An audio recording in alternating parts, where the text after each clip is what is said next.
Sarah Martinez walked through the gates of the Naval Academy with her duffel bag slung over her shoulder, trying to ignore the stares from other incoming cadets. At 26, she was older than most of the fresh-faced 18 and 19-year-olds around her. What they didn't know was that she had already served 8 years in the Navy, including 4 grueling years as a Navy SEAL. The morning sun cast long shadows across the pristine campus as Sarah made her way to the dormitory assignments. She had earned her spot at the academy through years of exemplary service, but she knew that wouldn't matter to everyone here. The academy was a different world, one where tradition and hierarchy ruled everything. As she stood in line to receive her room assignment, whispers started behind her. "Isn't she a little old to be here?" one cadet muttered. "Wonder what strings she pulled to get in," another added with a sneer. Sarah kept her eyes forward, her military training helping her maintain composure. She had faced enemy fire in 3 different countries, survived SEAL training that broke grown men, and led successful missions that she could never talk about publicly. A few comments from teenagers weren't going to shake her. The dormitory supervisor, a stern-looking officer named Lieutenant Commander Hayes, handed Sarah her room key. "Room 247, Martinez. She'll be sharing with Cadet Thompson." He looked her up and down with obvious disapproval. "I hope you understand that prior service doesn't grant you any special privileges here." "Every cadet starts from the same place." Sarah nodded respectfully. "Understood, sir." She had expected this attitude. The academy prided itself on molding young officers from scratch, and her experience might be seen as a threat to that process rather than an asset. Walking up the stairs to the 2nd floor, Sarah noticed how the conversation stopped when she passed. Groups of cadets would pause their discussions, watching her with curious and sometimes hostile eyes. She found room 247 and pushed open the door to find a young woman with perfectly arranged blonde hair organizing her belongings with military precision. "You must be Martinez," the young woman said without looking up. "I'm Cadet Thompson, but you can call me Thompson. I assume you know how roommate protocols work, even if you're not familiar with academy standards." The comment stung, but Sarah simply set down her bag and began unpacking. "I'm Sarah, and yes, I'm familiar with military protocols." She kept her voice neutral, not wanting to start her academy experience with conflict. Thompson finally looked at her, sizing her up with calculating blue eyes. "I heard you were some kind of special forces or something. That must be why you think you can just waltz in here and skip the normal application process." Her tone was casual, but the accusation was clear. "I went through the same application process as everyone else," Sarah replied, folding her uniforms with the precise creases she had learned years ago, plus the additional requirements for prior service personnel. "Right," Thompson said with obvious disbelief. "Well, just so you know, I've wanted to be here since I was 12 years old. My father graduated from here and his father before him. This academy means everything to me, and I won't let anyone cheapen what we're doing here." As the day progressed, Sarah attended her first orientation meetings. The academy's expectations were laid out in stark detail: absolute adherence to honor codes, rigorous academic standards, and unwavering commitment to naval traditions. During the meetings, she noticed other cadets glancing at her and whispering among themselves. Word was spreading quickly about the old lady, who thought she was too good for normal entry procedures. At lunch in the massive dining hall, Sarah sat alone at a table in the corner, eating her meal in silence while observing the social dynamics around her. Groups of cadets clustered together based on their home states or shared interests, already forming the bonds that would carry them through their 4 years here. She watched as Thompson held court at a table full of other cadets, occasionally gesturing in her direction. After lunch, during their first military drill session, Cadet Officer Bradley approached Sarah. Bradley was a 3rd-year cadet with the kind of confidence that came from having survived the academy's brutal early years. He was tall and broad-shouldered, with the bearing of someone who expected to be obeyed. "Martinez," he called out in front of the entire formation. "I understand you have some prior experience. Why don't you show us how it's really done?" His tone was mocking, designed to put her on the spot in front of everyone. Sarah stepped forward without hesitation. "What would you like me to demonstrate, sir?" She kept her voice respectful but confident. "Let's start with basic formation drills. Show these plebes how a real sailor does it." Bradley's smirk suggested. He expected her to either refuse the challenge or embarrass herself trying to meet it. What followed was a flawless demonstration of military precision. Sarah moved through the drill formations with an efficiency and grace that spoke of thousands of hours of training. Her movements were economical, purposeful, and absolutely perfect. The other cadets watched in stunned silence as she executed maneuvers that most of them were still struggling to learn. When she finished, Bradley's smirk had disappeared. "Adequate," he said curtly, but the respect in his eyes was unmistakable. "Fall back in line." As the formation dispersed, Sarah heard the whispers starting again. This time, however, they carried a different tone. Some cadets seemed impressed, while others appeared threatened by her obvious competence. She realized that her display of skill had accomplished something, but it might not have been entirely positive. That evening, as she prepared for bed, Thompson broke the silence in their room. "Where exactly did you serve?" she asked, her earlier hostility replaced by genuine curiosity. "Various places," Sarah replied diplomatically, "mostly overseas deployments." "Were you really special forces?" Sarah considered her answer carefully. The details of her SEAL service were not something she could discuss freely, and she had learned that revealing too much often created more problems than it solved. "I served in specialized units," she said finally. Thompson studied her for a long moment. "Well, just remember that this place has its own rules. Your experience might have gotten you here, but it won't necessarily help you survive here." As Sarah lay in her narrow academy bed that night, listening to the sounds of hundreds of young cadets settling in for their first night, she reflected on the challenges ahead. She had faced enemy combatants, endured torture resistance training, and completed missions that pushed her beyond every limit she thought she had. But navigating the social and political complexities of the Naval Academy might prove to be her most difficult assignment yet. The next 4 years would test not just her academic abilities and military knowledge, but her patience, diplomacy, and determination to prove that her place here was earned, not given. She had survived SEAL training by focusing on one day at a time, one challenge at a time. She would approach the academy the same way. Tomorrow would bring new tests, new attempts to undermine her, and new opportunities to prove herself. She was ready. 3 weeks into her academy life, Sarah Martinez was beginning to understand the true nature of the challenge she faced. The academic work was demanding but manageable for someone with her experience and discipline. The real battle was social, and it was being fought on multiple fronts every single day. The harassment had started small and grown more sophisticated. Her textbooks would disappear from her desk, forcing her to spend precious study time tracking them down. Her uniforms would be mysteriously wrinkled or stained when she retrieved them from the laundry. During inspection, items in her room would be moved just slightly out of regulation position, earning her demerits that accumulated toward punishment details. Cadet Officer Bradley had emerged as the leader of what Sarah had begun to think of as the resistance.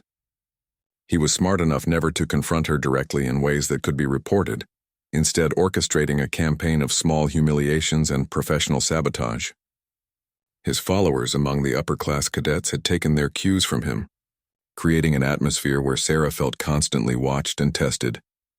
During morning formations, Bradley would position himself where he could observe Sarah's every move, looking for the slightest imperfection in her uniform or bearing.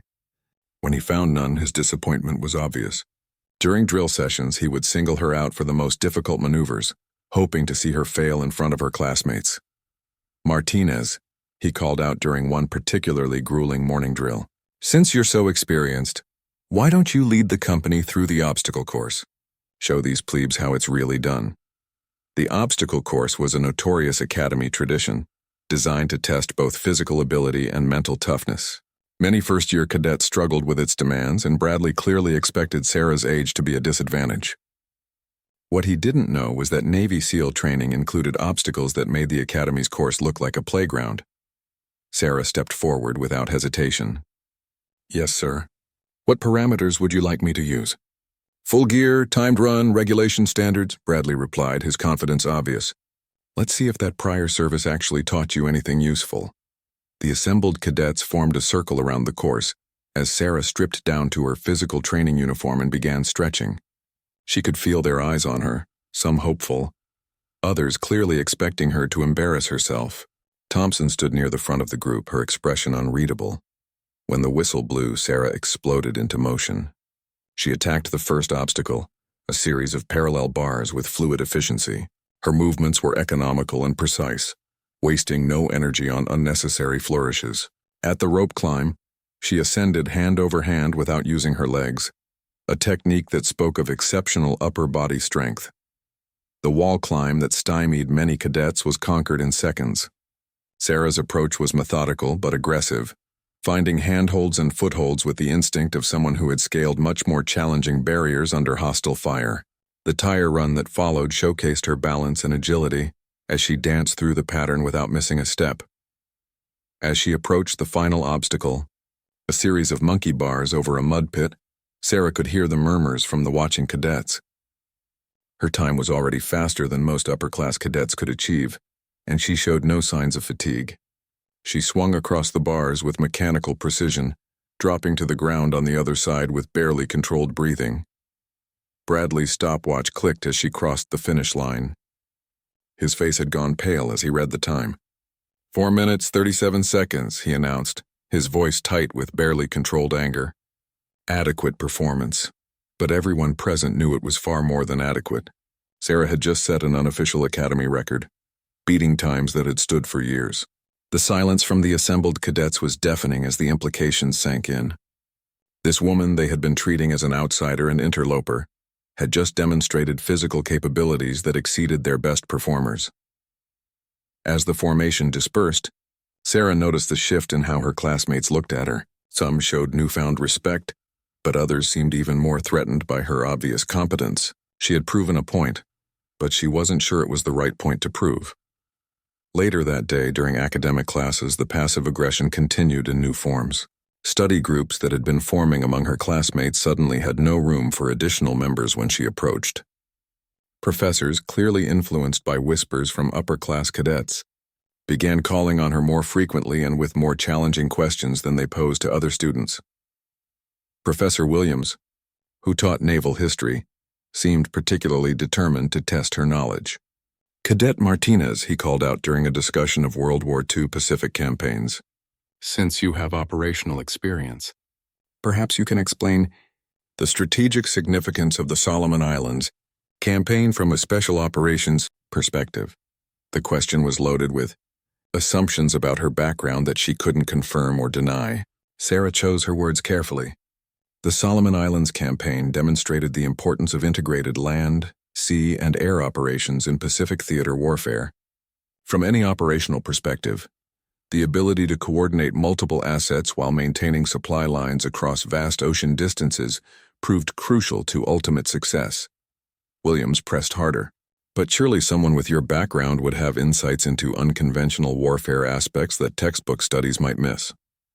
Sarah felt the trap closing. Any detailed response would reveal more about her experience than she was comfortable sharing, but avoiding the question would seem like ignorance.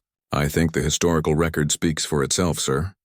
The success of various reconnaissance and sabotage missions supported the larger strategic objectives, but the specific tactical details would be speculation on my part. Her diplomatic answer satisfied Williams, but earned her subtle smirks from Bradley and his followers, who interpreted her caution as evasion. The day's final humiliation came during evening study period. Sarah returned to her room to find her carefully organized notes for the next day's examination, scattered across the floor. Pages had been separated from their binders, and several important handwritten annotations had been smudged beyond readability. Thompson was at her desk, apparently absorbed in her own studying. "Problem, roommate?" she asked without looking up. "Just reorganizing," Sarah replied evenly, beginning to gather the scattered papers. She noticed that some of the damage was too systematic to be accidental. Someone had deliberately sabotaged her study materials. As she worked to restore order to her notes, Sarah reflected on the psychology of what she was facing. These cadets saw her as a threat to their carefully constructed hierarchy and identity. They had entered the academy believing that they were special, chosen, destined for greatness. Her presence challenged that narrative by demonstrating that real excellence came from proven performance, not potential or pedigree. The harassment wasn't really about her age or her background. It was about fear. Fear that their accomplishments might not be as impressive as they had believed. Fear that 4 years at the academy might not automatically transform them into the leaders they imagined themselves becoming. Fear that someone like her, who had already proven herself in combat, made their future ambitions seem less significant. Understanding the psychology didn't make dealing with it easier, but it gave Sarah a framework for responding strategically rather than emotionally. She had learned in SEAL training that the most effective response to intimidation was often no response at all. Bullies fed on reactions, and starving them of the satisfaction they sought was often more effective than direct confrontation. But she also knew that passive acceptance had its limits. At some point, if the harassment escalated or began affecting her ability to succeed academically, she would need to take more decisive action. The question was when that point would come and how she would handle it when it did. As she finally finished reorganizing her study materials, Sarah made a silent promise to herself. She would not be driven out of the academy by intimidation or sabotage. She had earned her place here through merit, and she would prove worthy of it through performance. Whatever games her classmates wanted to play, she would play them better. The next morning would bring new challenges, but also new opportunities to demonstrate that underestimating her was a mistake they would regret. 2 months into the semester, the campaign against Sarah Martinez had escalated beyond petty harassment into something more dangerous. What had started as missing textbooks and uniform sabotage had evolved into systematic attempts to undermine her academic standing and professional reputation. The breaking point came during a crucial seamanship practical examination. The test required cadets to demonstrate their knowledge of navigation, rope work, and emergency procedures under simulated stress conditions. It was worth 30% of their grade in naval operations, and failure would mean automatic remedial training that could delay graduation. Sarah had prepared meticulously for the exam, practicing every knot and procedure until they became second nature. Her SEAL experience included advanced maritime operations that went far beyond academy requirements, making this test something she should pass easily. But as she began her demonstration, she quickly realized that someone had sabotaged her equipment. The compass readings were off by several degrees, suggesting the instrument had been deliberately tampered with. The ropes she was given for her knot demonstration had been weakened at critical stress points, causing them to fail when she applied proper tension. Most seriously, the emergency flare she was required to demonstrate had been replaced with a defective unit that refused to ignite. Lieutenant Commander Hayes, who was supervising the examination, watched with growing disapproval as Sarah's equipment failed repeatedly. "Having difficulties, Cadet Martinez?" he asked with barely concealed satisfaction. "Perhaps your previous experience didn't prepare you for academy standards after all." Sarah fought to maintain her composure as she realized the scope of the sabotage. Someone had accessed the examination equipment storage area and systematically compromised her test materials. It was a level of planning and risk-taking that suggested desperation on the part of her tormentors. "Sir, I believe there may be equipment malfunctions," she said carefully, knowing that accusations of sabotage would sound like excuses. "The compass readings don't match the known magnetic declination for this area, and the rope appears to have structural integrity issues." Hayes examined the compass briefly and shrugged. "The equipment was checked this morning and found to be within specifications. If you're unable to complete the examination with the provided materials, that's a failure on your performance, not the equipment."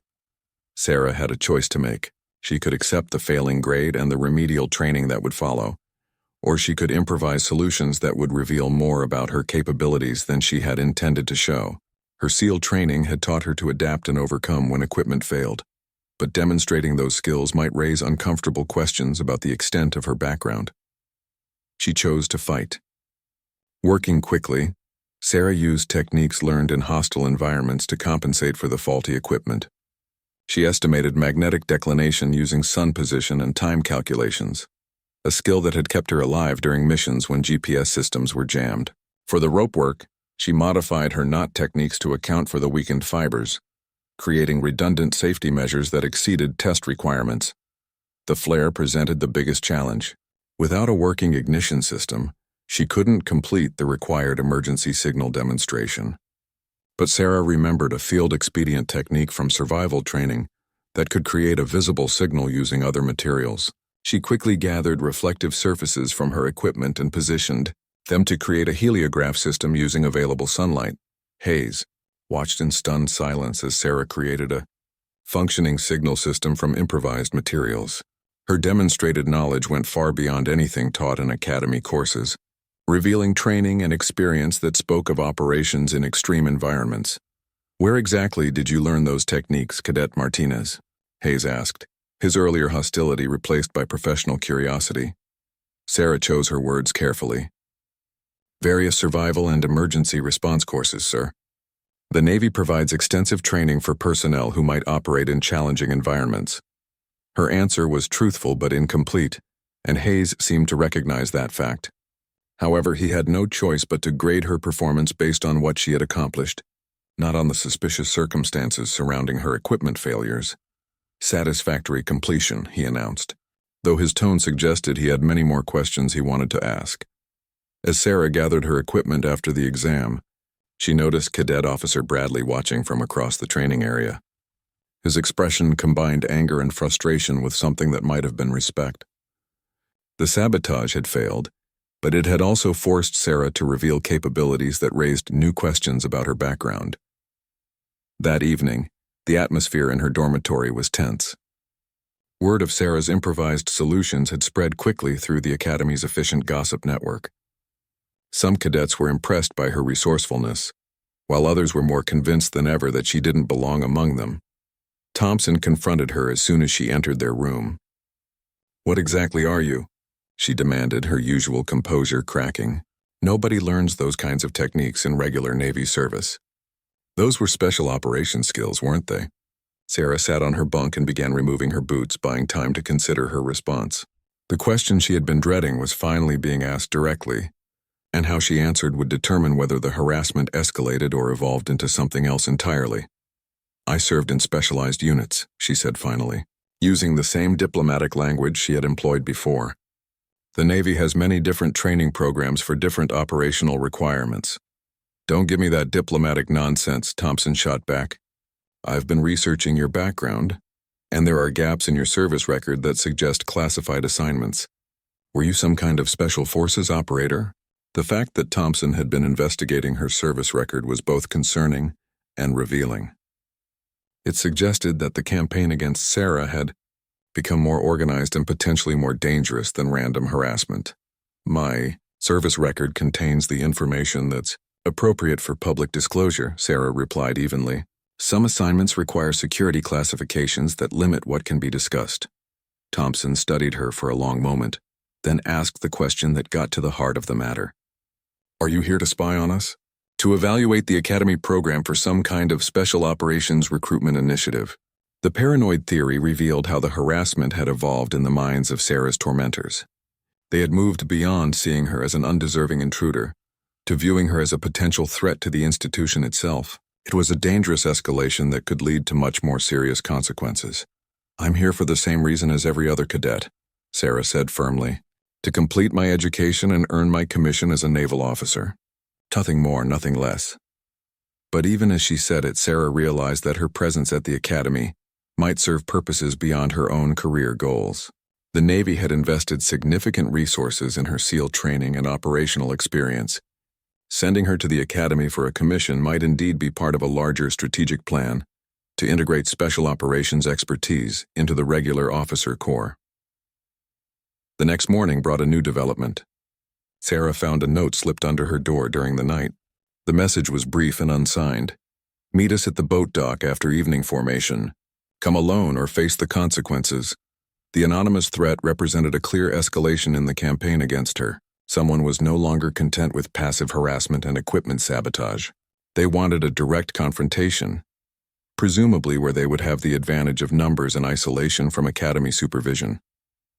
Sarah had faced many dangerous situations during her SEAL career, but this presented unique challenges. She couldn't respond with the aggressive tactics that had served her in combat situations.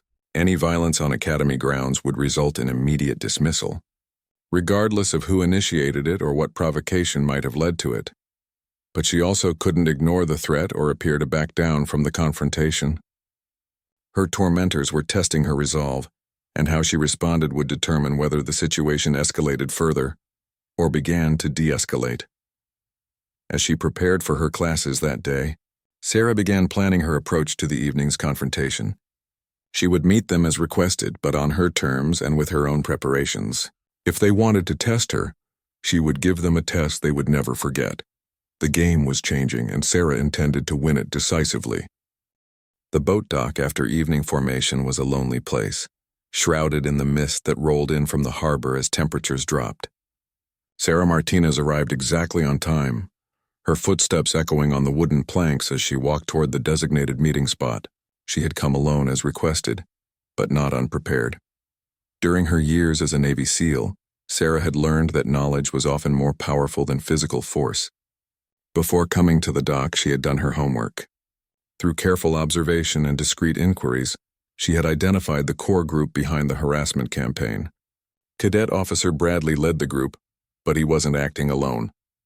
3 other upper-class cadets had been working with him, along with at least 6 first-year cadets who served as their foot soldiers. As she reached the end of the dock, figures emerged from the shadows. Bradley stepped forward first, flanked by Cadets Morrison and Taylor, both third-year students with influential family connections. Behind them stood several younger cadets, including 2 from her own class who had been particularly vocal in their criticism of her presence at the academy.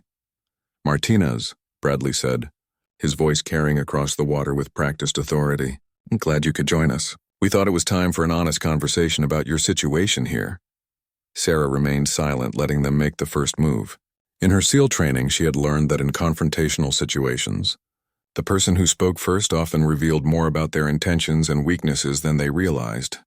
"See, we've been thinking," Morrison continued, stepping beside Bradley with the confidence of someone who had never faced real consequences for his actions. "The academy has standards, traditions, expectations. Your presence here disrupts all of that." Taylor nodded agreement. "You don't belong here, Martinez. You're too old. You have too much baggage, and frankly, you're making the rest of us look bad. That obstacle course performance was a stunt designed to embarrass your classmates. We think it would be better for everyone if you realized that the academy isn't the right fit for you," Bradley added, his tone suggesting reasonableness while his posture conveyed threat. "There are other paths to advancement in the Navy that might be more suitable for someone with your background." Sarah finally spoke, her voice calm and controlled. "And what exactly do you think my background is?" The question seemed to catch them off guard. Morrison exchanged glances with Bradley before responding. "We know you were special operations, probably some kind of black ops unit that did things the regular Navy doesn't like to talk about. You're here either because you washed out or because you're on some kind of intelligence assignment. Neither of which," Taylor added, "belongs at the academy. This place is for training future officers, not recycling damaged goods or accommodating spy missions." Sarah studied each face in the group, noting the mix of genuine conviction and underlying insecurity.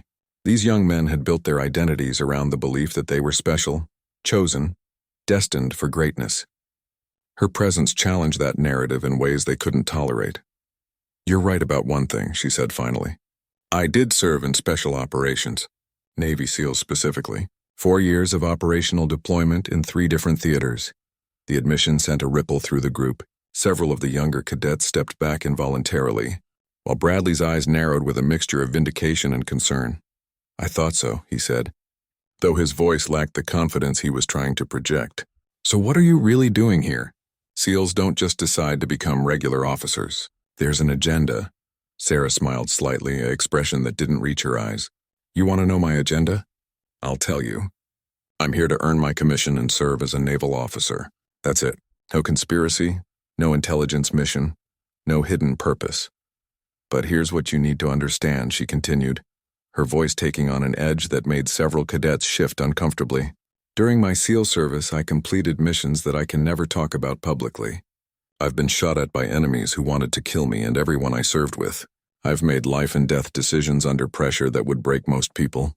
She stepped closer to Bradley, close enough that he had to look up slightly to meet her eyes. "So when a group of privileged teenagers tries to intimidate me with missing textbooks and anonymous notes, it doesn't have quite the effect you might hope for." Morrison found his voice. "Are you threatening us, Martinez?" "I'm educating you," Sarah replied evenly. "See, here's what I've learned about bullies during my years of service. They pick targets they think are vulnerable, They rely on isolation and fear to maintain their power. And they always underestimate their opponents because they've never faced real opposition. Taylor stepped forward aggressively. You can't do anything to us here. One complaint about a prior service student threatening cadets, and you'll be out faster than you can pack your bags. You're absolutely right, Sarah agreed, surprising them with her concession. I can't use physical force against you. I can't threaten you. I can't even raise my voice without risking my place here. You've calculated all of that correctly. The group relaxed slightly, thinking they had regained control of the conversation. But here's what you haven't calculated, Sarah continued, her voice dropping to nearly a whisper that somehow carried more menace than shouting would have. I don't need to threaten you or use force against you. Because I know things about each of you that you probably wish I didn't know. She turned to Morrison first. Your father is Admiral Morrison, Deputy Chief of Naval Operations. Very impressive family connection. I'm sure he'd be interested to know that his son has been accessing secured academy files to investigate a fellow cadet's service record. That's a violation of federal privacy laws, not just academy regulations. Morrison's face went pale. How did you... Bradley, Sarah continued, turning to the group's leader. Your academic performance has been marginal at best. You're currently on probation for multiple honor code violations that your family's political connections have helped you survive. One more incident, especially one involving organized harassment of a fellow cadet, would be impossible to overlook. Bradley's confident posture crumbled as he realized the implications of her knowledge. Taylor, your alcohol incident last semester was covered up by the Academy administration to avoid embarrassment. But if it came to light in connection with a harassment investigation, the cover-up would become impossible to maintain. She addressed the younger cadets next, rattling off specific details about academic struggles, disciplinary issues, and family pressures that each thought were private. Her information was precise, personal, and devastating. How do you know all this? One of the first-year cadets whispered. Because I pay attention, Sarah replied simply, and because when someone starts a war against me, I make it my business to understand my enemies completely. The dock fell silent except for the sound of water lapping against the pilings. The group that had come to intimidate her now stood frozen, realizing that the balance of power had shifted completely. So here's what's going to happen, Sarah said, her voice returning to its normal tone. The harassment stops immediately. The equipment sabotage ends. The anonymous notes cease. You're going to treat me with the same respect you'd show any other cadet. Nothing more and nothing less. And if we don't? Bradley asked, though his defiance sounded forced. Sarah smiled genuinely for the first time during the conversation. Then you'll discover that 8 years of Navy service, including 4 years as a SEAL, taught me a lot more than just combat skills. I learned intelligence gathering, strategic planning, and how to wage psychological warfare against enemies who underestimated me. She stepped back and prepared to leave. I came to the academy to become an officer and serve my country. I didn't come here to fight children. But if you force me to fight, you should understand that you're not equipped for the kind of war I can wage. As Sarah walked away from the dock, leaving the stunned group behind her, she felt a mixture of satisfaction and regret. She had ended the harassment decisively, but she had also revealed more about her capabilities and methods than she had wanted to. The confrontation was over, but its consequences were just beginning. The weeks following the dock confrontation brought a dramatic shift in the Academy's atmosphere around Sarah Martinez.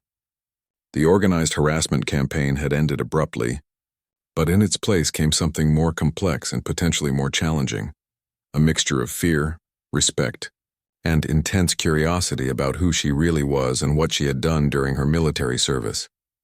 Cadet Officer Bradley and his inner circle now avoided her completely, their earlier antagonism replaced by a careful wariness that spoke of genuine concern about her capabilities. They had tested her and discovered that she was far more dangerous than they had imagined, not because of any physical threat, but because of her superior intelligence gathering and strategic thinking abilities. However, the end of active harassment didn't solve all of Sarah's problems. If anything, her demonstration of knowledge and tactical thinking had created new complications. Word of the dock confrontation had spread through the Academy's gossip network, growing more dramatic with each retelling. By the time the story reached the faculty, Sarah had supposedly threatened to expose corruption throughout the Academy and claimed to have secret government backing for her mission. Lieutenant. Commander Hayes called her to his office 3 days after the incident. The meeting was officially described as a routine academic counseling session, but Sarah recognized it for what it really was, an investigation into her background and behavior. Cadet Martinez, Hayes began, settling behind his desk with a thick file that Sarah assumed contained her service record and recent academy performance reports. I've been hearing some interesting stories about your interactions with your fellow cadets. Sarah maintained perfect military bearing as she responded. Could you be more specific about which interactions you're referring to, sir? Hayes studied her carefully, clearly trying to read her intentions and motivations. There are reports that you've been making threats against other cadets, claiming to have compromising information about their personal and academic situations. I haven't made any threats, sir, Sarah replied truthfully. I had a conversation with several cadets who had been engaging in systematic harassment. During that conversation, I made it clear that I was aware of their activities and would not tolerate continued interference with my academic performance. And how exactly did you become aware of these alleged activities? The question was the trap Sarah had been expecting. Any detailed answer would reveal her intelligence-gathering methods and confirm the fears that she was operating beyond normal cadet parameters through careful observation and the same sources of information available to any cadet, sir. Academic performance records are discussed openly among students. Disciplinary actions become common knowledge quickly, and personal problems are often shared in dormitory conversations. Hayes leaned back in his chair, clearly unsatisfied with her response. Cadet Martinez, let me be direct with you. Your presence at this academy has created unusual tensions. Some cadets feel intimidated by your background and experience. Others are concerned that you may be here for purposes other than completing your education. Sarah had anticipated this conversation and prepared her response carefully. Sir, I understand that my age and prior service experience make me different from typical academy cadets. However, I've done nothing but focus on my academic work and military development. If other cadets feel intimidated by my performance or experience, that seems like their issue to resolve. Not mine. But surely you understand that academy culture depends on a certain level of equality among cadets? Your obviously superior experience in some areas disrupts the normal development process. The comment revealed the real issue underlying the entire controversy. The academy system was built on the assumption that all cadets started from roughly the same baseline and progressed together through shared challenges. Sarah's advanced capabilities threatened that model by demonstrating that some students were already far beyond their classmates in critical areas. Sir, I would argue that diversity of experience strengthens military organizations, Sarah replied carefully. My background allows me to contribute different perspectives to class discussions and training exercises. Rather than being disruptive, that should be seen as an asset to the Academy's educational mission. Hayes consulted his file again before continuing. I've been reviewing your academic performance and it's been exemplary. Your military bearing and discipline are above reproach. From a purely objective standpoint, you're exactly the kind of cadet we hope to graduate. Sarah sensed a significant but coming and braced herself for whatever revelation would follow. But, Hayes continued predictably, there are concerns at higher levels about the precedent your admission might set. The Academy has traditionally served to develop young officers from the beginning of their military careers. Admitting experienced personnel could fundamentally change the institution's character. The comment suggested that Sarah had become the center of a policy debate that extended far beyond her individual situation. Her success or failure at the Academy might determine whether other experienced military personnel would be offered similar opportunities. Sir, I can only control my own performance and behavior, she said diplomatically. I'm committed to completing my education successfully and serving as an effective naval officer. Whatever policy decisions the Academy makes about future admissions are above my level of authority. Hayes nodded approvingly at her response. That's exactly the kind of mature perspective we hope to see from all our cadets. However, I want to make sure you understand that your situation will continue to be closely monitored. Any incidents, regardless of who initiates them, will be viewed seriously. As Sarah left Hayes's office, she reflected on the impossible position her success had created. She was being held responsible not just for her own performance, but for managing the insecurities and reactions of her classmates. Any conflict, regardless of its origin, would be seen as evidence that experienced personnel didn't fit into the academy system. That evening, she found an unexpected visitor waiting in her dormitory room. Cadet Thompson was sitting at her desk, but instead of her usual hostile demeanor, she appeared nervous and uncertain. "We need to talk," Thompson said without preamble. "Really talk, not the diplomatic dancing we've been doing since you got here." Sarah sat on her bunk and waited for Thompson to continue. "I owe you an apology," Thompson said, the words coming out in a rush. "I've been acting like a complete idiot since you arrived, and it took the dock incident for me to realize what was really happening here." "What do you think was really happening?" Thompson took a deep breath before answering. "You were being hazed and harassed by a group of insecure bullies who saw you as a threat to their self-image.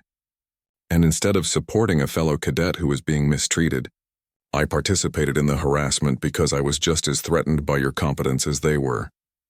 The admission was clearly difficult for Thompson, and Sarah recognized the courage it took to acknowledge her mistake so directly.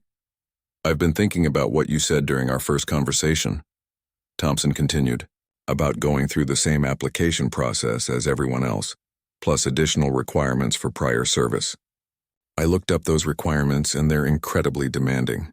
You had to prove academic capability, physical fitness standards that exceed normal academy entrance requirements, and demonstrate that your experience would benefit the institution." She paused before adding, "You didn't get special treatment to get here. You had to work harder than any of us to earn your place." Sarah appreciated the apology, but she was also curious about what had prompted Thompson's change of heart. "What made you realize all this?" Thompson smiled ruefully. "Partly it was hearing about how you handled Bradley and his crew, but mostly it was talking to my father. He's a Navy captain, and when I told him about the situation here, he gave me a perspective I hadn't considered, which was, he said that the Navy is changing, and institutions that don't adapt to include the best personnel, regardless of their background or path to service, will become irrelevant. He also said that if I was so insecure about my own abilities that I felt threatened by a classmate's competence, maybe I wasn't cut out for military leadership after all." The conversation marked a turning point in Sarah's academy experience, but she knew that larger challenges still lay ahead. She had ended the harassment and gained at least one ally, but she had also attracted official attention that could prove problematic if not carefully managed. The real test would come in the months ahead, as she worked to prove that experienced personnel could integrate successfully into the academy system without disrupting its essential character and mission. 6 months later, Sarah Martinez stood on the academy's parade ground watching the sunset ceremony that marked the end of another successful academic year. The transformation in her situation had been gradual but profound, moving from isolation and harassment to something approaching integration and respect. The change hadn't happened overnight, and it hadn't been without setbacks. There had been additional confrontations, more investigations into her background, and several moments when her continued enrollment had been seriously questioned by academy leadership. But slowly, methodically, she had proven that experienced military personnel could contribute to the academy's mission, rather than threatening it. The breakthrough had come during the annual strategic leadership exercise, a complex simulation that tested cadets' ability to plan and execute military operations under pressure. The exercise involved multiple scenarios requiring coordination between land, sea, and air assets, with cadets rotating through different command positions to demonstrate their versatility and decision-making abilities. When Sarah's turn came to lead the maritime interdiction scenario, she found herself facing a simulation based closely on real-world operations she had actually participated in during her SEAL service. The irony wasn't lost on her, as she watched her classmates struggle with tactical problems she had solved under actual combat conditions. Rather than simply demonstrating her superior knowledge, Sarah had used the exercise as a teaching opportunity. She guided her team through the decision-making process, explaining the reasoning behind each choice and helping them understand the broader strategic implications of their tactical decisions. Her approach turned the exercise from a competition into a collaborative learning experience. Lieutenant Commander Hayes had observed the entire exercise from the control room, watching as Sarah transformed a group of struggling cadets into an effective operational team. Her leadership style was markedly different from the authoritarian approach typically taught at the academy. instead emphasizing consultation, explanation, and shared responsibility. After the exercise, Hayes had called her aside for another private conversation. This time, however, his tone was entirely different from their previous meetings. "Cadet Martinez," he had said, "I owe you an apology. When you first arrived here, I saw you as a potential problem that needed to be managed. I was wrong. You've demonstrated exactly the kind of leadership the Navy needs in its future officers." The endorsement had marked a turning point in how faculty and administration viewed her presence at the academy. Rather than seeing her experience as disruptive, they began to recognize it as an asset that enhanced the educational environment for all cadets.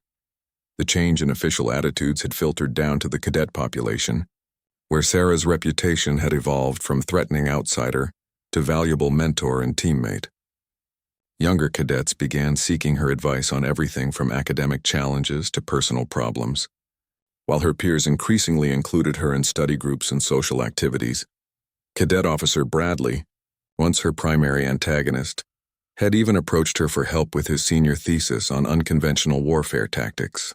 The conversation had been awkward initially, with both of them acknowledging the hostility that had marked their earlier interactions. But Bradley's genuine desire to learn had overcome his pride, and Sarah had provided guidance that helped him produce one of the best academic papers of his academy career. The transformation in her relationship with Thompson had been even more dramatic. From hostile roommate, Thompson had become Sarah's closest friend at the academy, and her most effective advocate among the cadet leadership.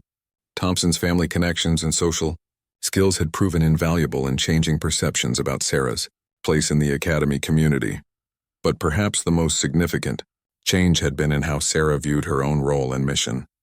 Initially, she had seen the academy simply as a necessary step toward earning her commission as an officer. She had approached it as another mission to complete successfully, with minimal engagement beyond what was required for graduation. Over time, however, she had come to understand that her presence at the academy served a larger purpose. The Navy was changing, facing new challenges that required different kinds of officers with diverse backgrounds and experiences. Her success or failure would help determine whether the military could adapt its traditional institutions to meet modern demands. The responsibility was both humbling and motivating. Every day she was not just representing herself, but proving that the Academy's mission could be enhanced rather than diminished by including experienced personnel in its traditional programs. As the sunset ceremony concluded and cadets began filing back to their dormitories, Thompson joined Sarah on the steps overlooking the parade ground. "So," Thompson said with a smile, "any regrets about coming here?" Sarah considered the question carefully. The academy experience had been more challenging than any combat mission she had faced as a SEAL, requiring different skills and presenting different types of stress. She had been forced to develop diplomatic abilities, political awareness, and patience that her military training had never demanded. "No regrets," she said finally. "This place has taught me things I never learned in special operations. How to lead people who question your authority. How to build consensus rather than simply giving orders. How to change institutional culture from within rather than working around it." Thompson nodded approvingly. "And you've taught us things too. That experience and competence should be respected regardless of age or background. That leadership isn't about position or tradition, but about results and character.